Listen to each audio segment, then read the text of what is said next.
Hello, xin chào tất cả các bạn nhá. Và ngày hôm nay thì mình và bạn Trống và mấy anh em mình sẽ lên đây làm một cái thử thách.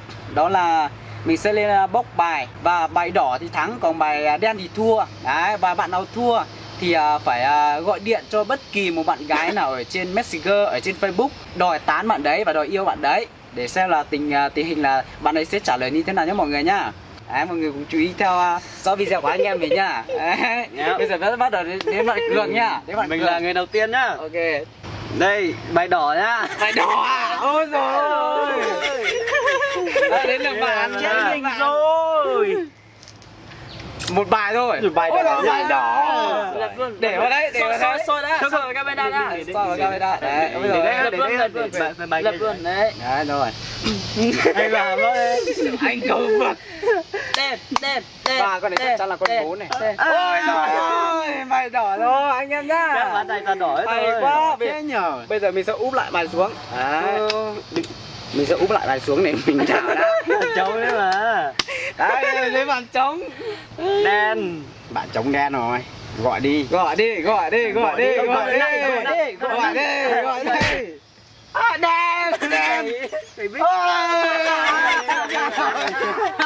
Vỗ tay. Gọi đi. Ok nhá. Con đấy là chưa bao giờ đúng không? Có rồi nhưng mà là anh em thôi. Thế bây giờ cứ gọi thế, nhưng mà phải đòi yêu nhá. Phải đòi yêu, phải đòi yêu chứ không chuyện để lên ra và bật loa to lên, để lên trên này và bật loa to lên cho tất cả anh em mình cùng nghe. Ơi, alo. Chào em. Hello. Đang làm gì đấy? Anh đang ở nhà. Em ơi, Anh đang đi chơi. anh có cái này bảo em này. Gì đấy? Anh yêu em.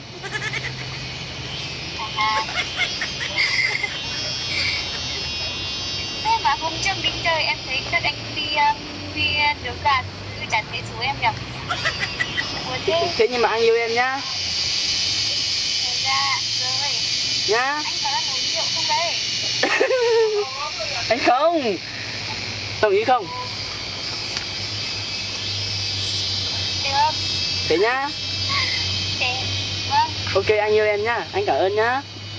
Bye em. Rất là thành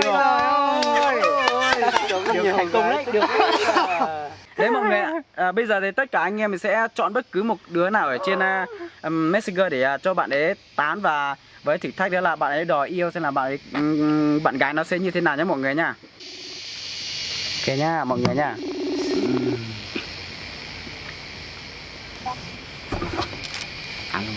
Alo. Đúng rồi. Em ơi, Anh có chuyện Gì ạ? anh có chuyện muốn nói. Nói đi. Anh yêu em rồi. Em là người yêu anh nhá. Thật mà. Thì bạn gần đây. Bạn dẫn theo đây. Thì mình tên Cường mà. Thì mình yêu bạn rồi. Bạn là người yêu mình nhá. Bạn ở đâu? Ở trong trái tim của bạn. Thế mà Gần đi. làm người yêu mình đi. Mày có người yêu chưa đây? Chưa. Thì cho mình làm người yêu của bạn đi. Dẫn theo cả họ đi. Mình cũng sẽ thử xem thử. Mình là mình họ Giang. Thế mình cũng là họ Giang. Ôi. Đó. Không vấn đề Ai bảo không giới thiệu cả Họ Giang với họ Giang có vấn đề gì đâu, vẫn yêu được mà. có đấy. Không có đâu. Chẳng biết đâu. Làm người yêu mình đi. Mình đã cùng họ rồi, làm người yêu kiểu gì nữa. Vẫn làm. Em phải chấp nhận thì mới được. Em phải chấp nhận cơ, không chấp nhận không được đâu. Tại sao anh không được? Thì Không thể được. tại vì không thể được.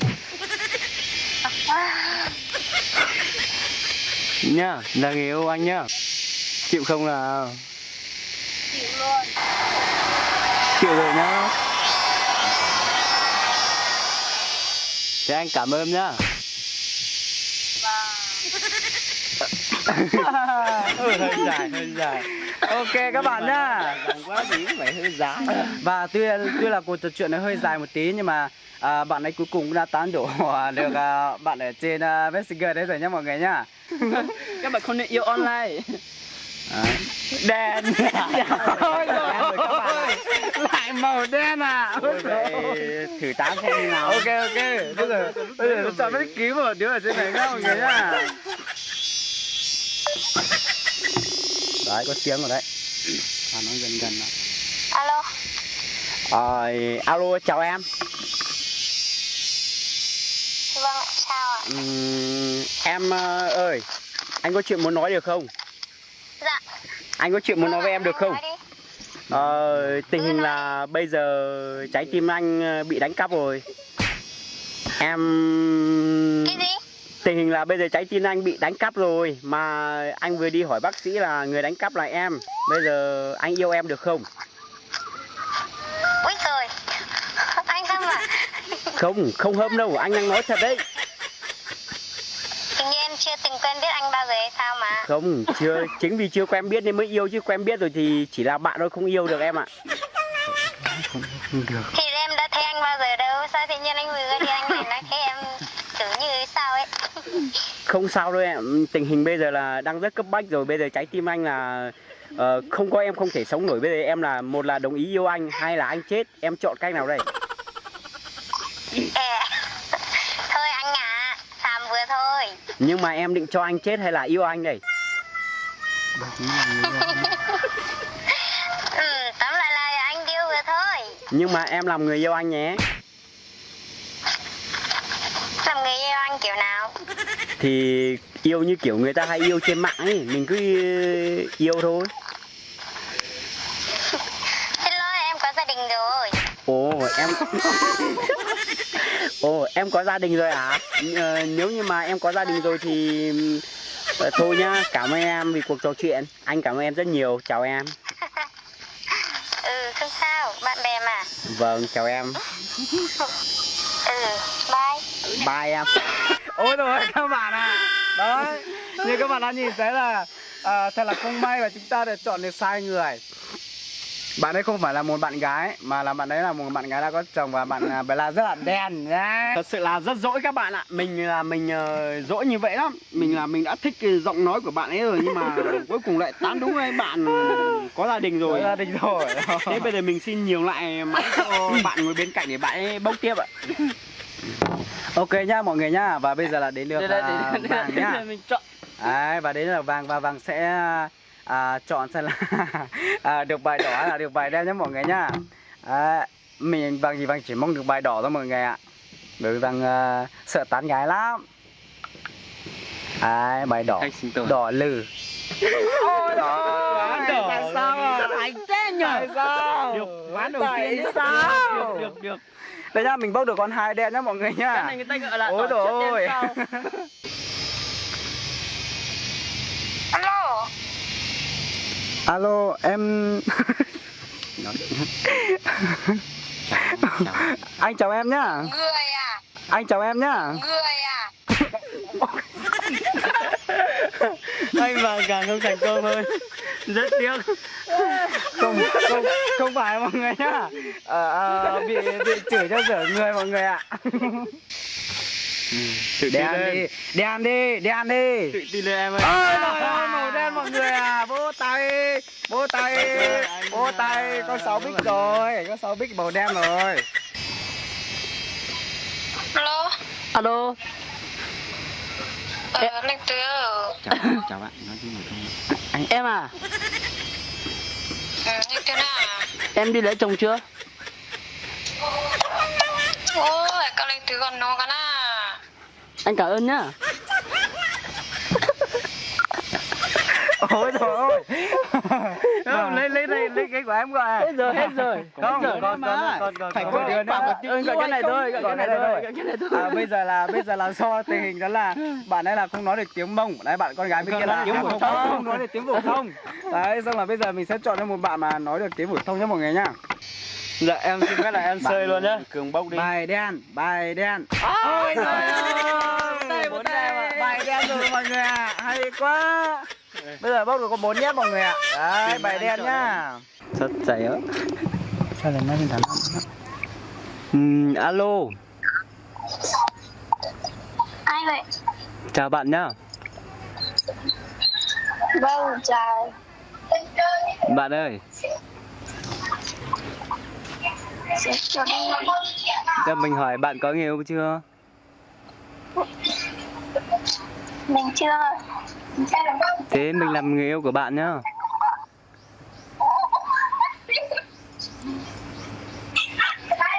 Được không ạ? Chẳng quen bạn ơi, bạn giới thiệu đi. Thì làm người yêu của bạn xong mình giới thiệu cho. Người yêu của bạn gì? Được không? Bạn đâu? Giới thiệu đi còn bạn đây. Thì chấp nhận cho mình làm người yêu của bạn thì mình giới thiệu cho. Thế bạn gì ơi, Ơi, làm người yêu mình nhá. bạn gì ơi, giới thiệu nhá. Làm người yêu xong mình giới thiệu cho cũng được mà. Bây giờ không giới thiệu thì bye bye nhé. Thôi cảm ơn em mà. Thế cảm ơn nhá. Đấy, thì sao không ạ? Mình thất bại rồi mọi người ạ. Mình đã thất bại rồi. Đấy, và bây giờ là bạn ấy lại thất bại đấy rồi mọi người ạ. Đấy, bây giờ là có 2 cuộc gọi nhớ là có 2 cuộc gọi là mấy anh em mình đã thất bại rồi nhá mọi người nhá. Để tiếp đến bạn với La sẽ là bạn ấy lại bốc được con bài đỏ hay là con bài đen nhá mọi người nhá. Đấy là bạn ấy gọi là thất bại rồi, nhưng mà mong lần này là bạn ấy thành công nhá mọi người nhá. Nãy thất bại đâu, nãy là nhầm người, đừng nói đến từ thất bại. Nhầm người. Các bạn bốc hộ cho mình con bài đỏ hay đen nhỉ? Màu đen. Lại bốc được con 4 nhá. Lại bốc được con 4 nhá mọi người ạ. Để chọn một đứa đi. Chúng chọn đi. Hay quá.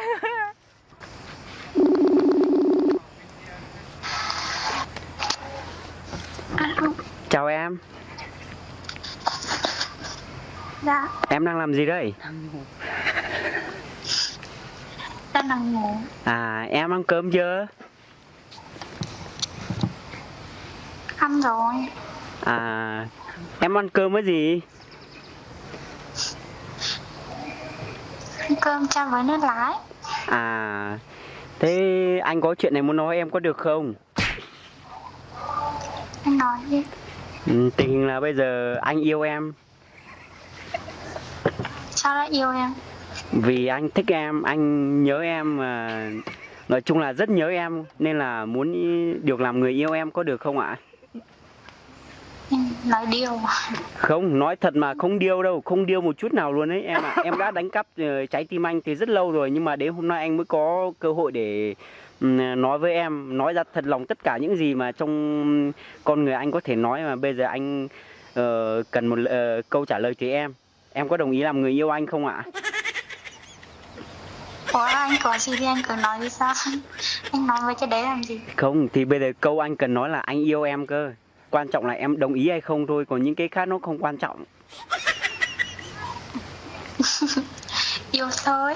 Yêu thôi á? Ừ. Vậy rồi anh cảm ơn nhé, anh rất yêu em rất nhiều, chào em. Chào anh. Rồi. Và lần này bạn ấy đã thành công. Bạn ấy đã có người yêu rồi. Thì chúc mừng bạn nhá. Trình đám gái của mình phải gọi là ở cái mốc gọi là đỉnh cao. Ôi rồi. Đấy các bạn bây giờ là bạn ấy là tán thành công nhé mọi người nhá. Và bây giờ đến là bạn trống. Đấy. Không, đến anh vàng. Anh đâu, đến bạn trống chứ. Bốc đi xong là chọn ở trong máy này ra thôi. Tôi nhìn như vậy là đen mọi người ạ. Cứ đến mình là đen. Ok nhá mọi người nhá. Mình mong được bài đỏ nhá mọi người nhá. Đấy, mọi người thấy đỏ lừ đúng không? Đấy, ôi giời ơi. Đấy, trời ơi. Đỏ quá. Đỏ luôn. Đấy, cho anh em xem nhá. Ok. Ok, bây giờ đến bạn trống. Đấy. Xin mời. Mời. Mời anh Sơi. Đen. Màu đen. Đen. Ôi rồi. Đen rồi. Đây, lấy điện thoại em gọi đi, lấy cái này trống rồi. Bây giờ không được động vào. Đấy, bây giờ gọi đi, Cường chọn đi. Alo. Alo à? Em à? Có gì không đây? Có, em làm gì đấy? Em đang chơi. Anh có chuyện muốn nói với em này. Nói. Anh yêu em. Ủa? Chuyện gì đây? Anh yêu em nhá. Nha. Sao lạ thế? Anh yêu em. Có say gì? Có say gì không đây? Anh chỉ sai em thôi. Ủa? Anh chỉ sai em thôi mà nhá. Anh yêu em. Ủa? Nhá. Bạn là cái gì lạ thế nhỉ? Không. Nhá, anh yêu em nhá. Nói gì sao cười thế? Em không hiểu anh nói gì luôn. Anh không hiểu á? Em chỉ cần nói ok thôi là được mà. Nhưng mà cái từ ok kia là cái gì á? Em cũng không biết. Em chỉ cần nói là ok là được mà. Em chỉ cần biết là anh yêu em là được rồi. Nói đâu. Nhá. Thế anh tên anh nhỉ? Anh tên là chồng. Ủa?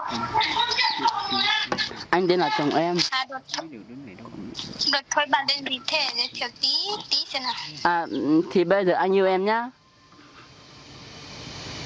Nhá. Cứ giới thiệu đi. Gì? Bạn tên gì? Thì bây giờ anh yêu em đã. Nhá. Ủa? Chưa quen biết nhau mà yêu kiểu nào đây? Nhá, anh cảm ơn cái tình yêu của em nhá. Ủa? Nên cái gì lạ thế em không? Không lạ đâu em ạ, tại vì á anh yêu em rồi thì anh bất chấp tất cả luôn ấy. Ủa? Anh ơi sao hôm nay lạ thế? Anh yêu em mà. Yêu cái gì mà yêu đây em không biết yêu. Mới yêu à? Thế để anh chỉ cho em yêu nhá. À, không cần chỉ em, không Rồi. biết yêu em. Thế nhá, anh cảm ơn em nhá, anh yêu em. Bye em nhá. Cái gì đây?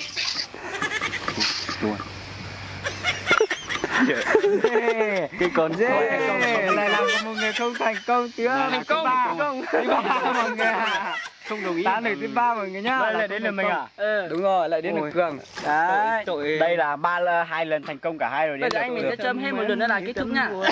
Ok, bây giờ anh em mình sẽ chơi hết một lần nữa là kết thúc nha mọi người nhá. Bây giờ đây là ván cuối cùng. Thì anh em mình sẽ chơi một lượt này là hết video, kết thúc video. Bạn nào mà thua thì vừa gọi điện vào vừa hit đất 30 cái nhá. Ok. 30 cái kìa. Đúng rồi. 10 cái thôi. 10 cái thôi, 10 cái thôi, vào 10 cái nhiều. 10 cái nhá mọi người nhá. 10 cái thôi. 10 cái thôi, vào 10 cái nhiều quá. Không, bây giờ như này, 15 cái đi. Rồi 15 cái. Ok, 15 cái. Ok. Làm cho Cường bóc đi. Để cho Cường bóc lại đấy nhá. Chơi tính đỡ công bằng lắm. Rồi, ai thua thì ấy. Tại mình không sợ cái gì đâu nhỉ. Chứ con cuối cùng là không được bóc nha.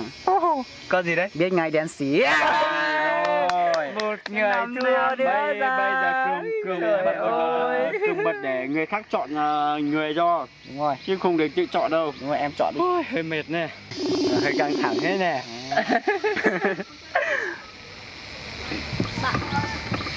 Chào em nhá. Ô, thắng rồi. Thất bại một phát. Người đầu tiên thất bại. Thất bại nhá, chọn người hai nhá. Người thứ hai. Đấy là thất bại đấy. Chào em nhá. Em ca mấy đấy? Dạ em 2000 ạ. 2000 cơ. Vâng. Thế em sinh năm bao nhiêu em? Em ơi đừng nghe là được. Đừng nghe là hít đất. Đừng nghe là được. Cứ đừng nghe là hít đất. Đừng nghe là hít đất. Mình thà hít đất mình muốn giả.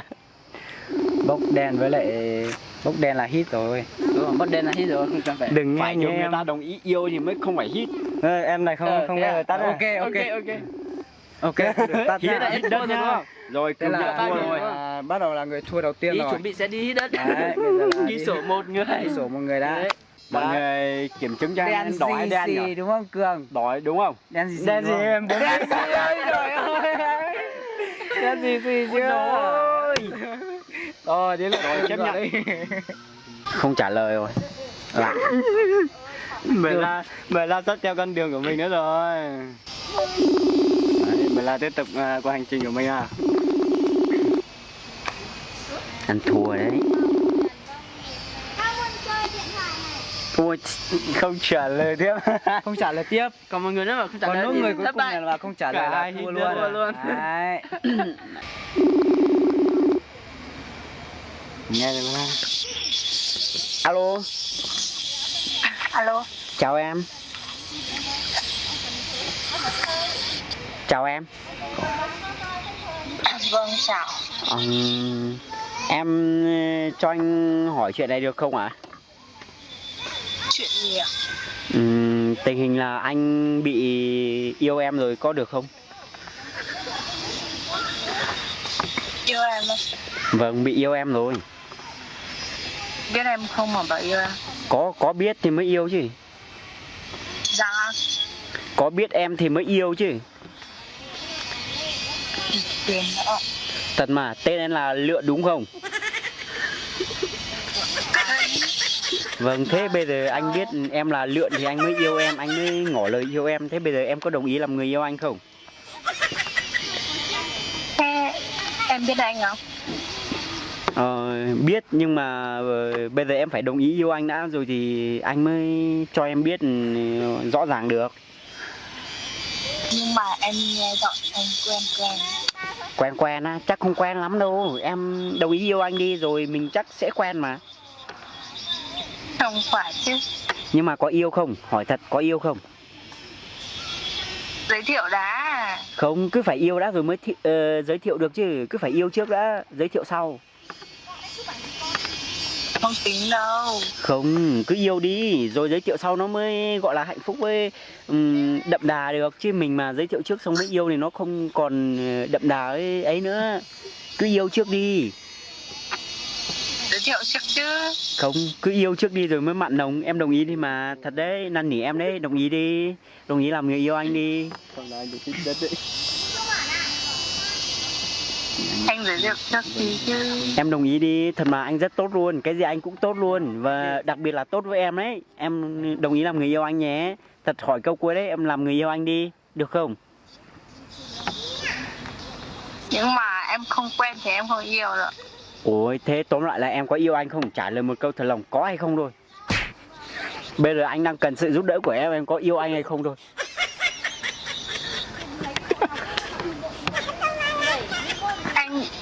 Em còn không biết đó anh thì anh bảo em yêu thế nào. Nhưng mà em cứ có hộ anh với. Sao tính. Thì tóm lại bây giờ là em không yêu đúng không? Không đồng ý đúng không? Thì em có biết rõ anh đâu mà em yêu. Vâng, vậy thôi anh cảm ơn nhá, cảm ơn cuộc trò chuyện của em. Anh yêu em rất nhiều. Mà là thất bại đấy. Ôi trời ơi. Người thất bại. Người đi đến thì thất bại. Mấy con này lúc đấy gọi không nghe, bây giờ lại nhắn tin ra. Thôi đây là bây giờ lại đến lượt mình nhá mọi người nhá. Và mình Đã chắc bài chắn đó. là mình có bài đỏ rồi mọi Đã người. bài đó. Mình đảm bảo với các bạn là mình bốc được chuyên gia bài đỏ mọi người ạ. Bạn xem Đấy. tôi thế nào. Mình chỉ cần bốc phát ra bài đỏ nhé mọi người nhá. Đấy mình bảo mọi người có sai đâu. Ôi trời ơi. Sao lại ra bài đen à? Con dưới này thế nào? Ôi rồi cũng đèn nốt. Người thứ ba nhé mọi người ạ. Alo. Alo. Anh chào em nhá. Vâng ạ. Cho anh hỏi tí được không? Hỏi đi. Em tên là gì vậy? Anh tên Linh ạ. Tên là Ninh à? Linh ạ. Em có người yêu chưa? Em chưa nha. Chưa ạ. Thế anh là người em được không? Ok luôn. Ok, cảm ơn em nhá. Cảm ơn nhiều lắm. Cảm ơn em nhiều lắm em ơi. Yeah. mình lại gọi nhầm em này. Thật sự Thế là mình thành công rồi. Đây đảo bài nhân anh cháu gọi ra người quen đúng không? Nó không quen đâu anh. Không quen đâu. Máy cường cơ mà. Máy cường cơ mà. Đèn xỉ. Chân đấy. Ôi giời ơi. Không tính. Bốc lại. Tính ra Mới bật la với em hít đất à? Hai thằng hít đất chống bốc bài đỏ ấy, anh Vàng đi. Ok nhá mọi người nhá. Và mọi người bây giờ nhá. thì là Đấy cộng đoạn là hít đất. Chống đi nhanh. Chuẩn bị nhá. 1 2 3 4 trận thế nhá. 5 6 7 8 9 10 11 Trận 12 13 14 14 rưỡi 15 rồi, ok.